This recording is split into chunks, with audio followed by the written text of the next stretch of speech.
साफ था कि वह चला जाता था तो मैं आ जाता था। और इस महाकाव्यात्मक फिल्म में सामाजिक इंटरवल नहीं हो पाता था। मैं उतरी हुई चेन की साइकिल की पैडल मारती उद्विग्नता था। खंडहरों में घूमता आवारा आशावाद का सरहद मुक्त राष्ट्रवाद। सम्मोहन के जाल में न फंसता हिरण और किसी भी प्रकाश की पहली शिखरीय और आखिरी किरण।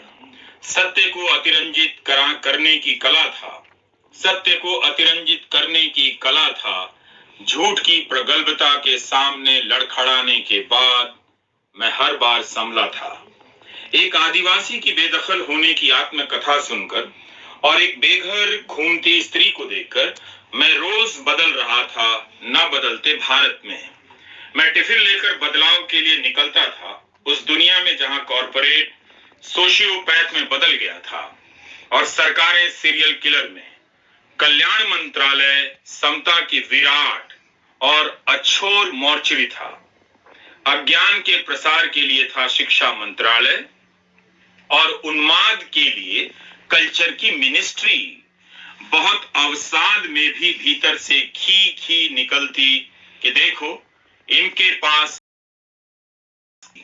गृह मंत्रालय घर ढहाता था।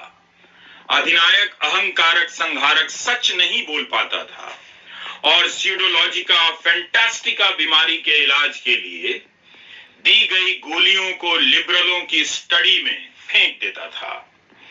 जन संपदा का पैसा अमीरों के खाते में ट्रांसफर का ऐप था वित्त मंत्रालय। 10-12 भाषण लेखकों के सहारे चल रही थी सरकार। जन संपदा का पैसा अमीरों के खाते में ट्रांसफर का ऐप था वित्त मंत्रालय।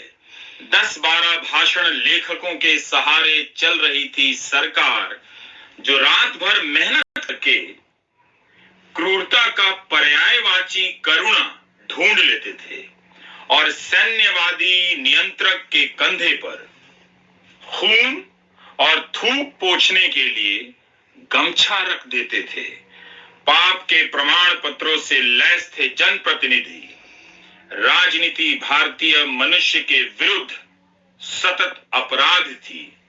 क्राइम अगेंस्ट ह्यूमैनिटी मेरी पैंट थी पीछे से फटी।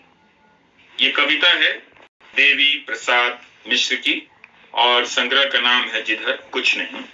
ये राजकमल से छपी है और 199 रुपए की है। बहुत अच्छे कवि हैं। आप कविता के जरिए गद्य का आनंद लेना चाहते हैं, अभ्यास करना चाहते हैं, तो ये उस विधा के कई कवियों में से एक प्रमुख कवि हैं। नमस्कार, मैं रवीश कुमार।